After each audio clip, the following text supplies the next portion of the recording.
নবীজি বলেছেন কাব্বিল জাবহাতি আবিকা ও কাব্বিল কাদামি উম্মিকা। বান্দারে যখন তুমি তোমার মারে পাও মায়ের কদমের মধ্যে চুমাও, আর যখন বাবারে পাও বাবার কপালের মধ্যে চুমাও। তোমার বাবার কপাল হলো জান্নাতের উপরের চৌকাঠ, মায়ের কদম হলো জান্নাতের নিচের চৌকাঠ।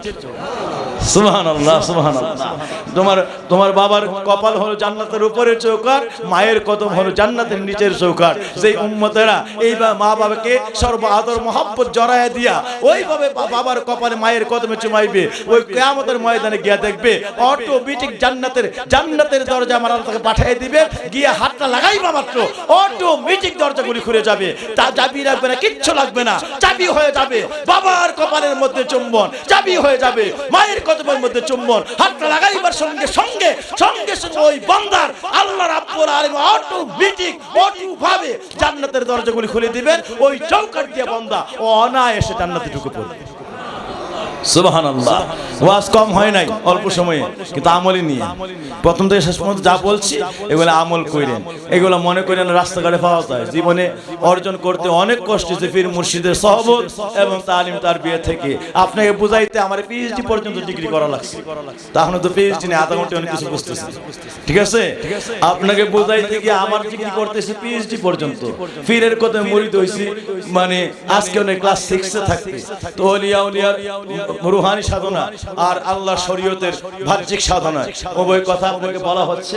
কথাগুলি উপর আমল করুন আমার বাবাজিরা। সুতরাং বান্দা আল্লাহর ওলি হয় ফরজ ইবাদত দিয়ে নয়, নফল ইবাদত দিয়ে। ফরজ দিয়ে আল্লাহর হুকুমটা রক্ষা হয়, আযাব গজব থেকে বাঁচার ব্যবস্থা হয়, আর আল্লাহর বন্ধু হয় সকল নফল সুন্নাত ওয়াজিব মুস্তাহাব সব আমলগুলি দিয়ে। সুতরাং আমরা কি আল্লাহর ওলি হইতে চাই?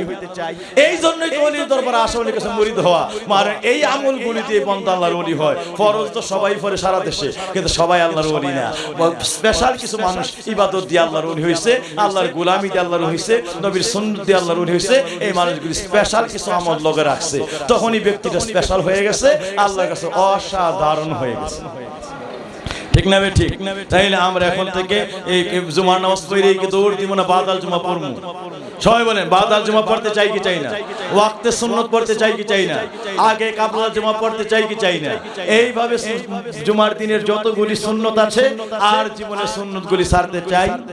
আমি আগে বলে আসছি, সুন্নাত হলো ফরজ রক্ষার দেওয়া, সুন্নাত হলো ফরজ রক্ষার, আর জোরে বলি সুন্নাত হলো ফরজ রক্ষার দেওয়া। সুবহানাল্লাহ। এই ফরজটা রক্ষা হয় সুন্নাত নামক দেওয়াল দিয়া, এরা সুরক্ষিত হয়ে যায়।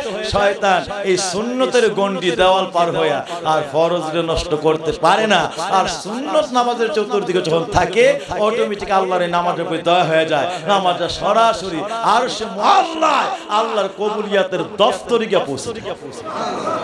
আল্লাহ যেন আমাদের সকলকে ওইভাবে আমলগুলি করার, ওলিয়ার দরবারে আসার, আল্লাহ ওয়ালাদের তরিকা অনুযায়ী নিজকে সাধনা আল্লাহর দরবারে নিজকে পরিপূর্ণভাবে সাধনায় বিলিয়ে দেওয়ার তৌফিক আল্লাহ দান করেন। আল্লাহ যেন পরিপূর্ণ খাস তাওয়াজ্জু কামেল ওলিদের সুনজর আমার নবীর নেক নেগাহ করম মেহেরবানি আল্লাহ যেন আমাদের সকলকে দান করে দেন। সবাই বলি আমিন।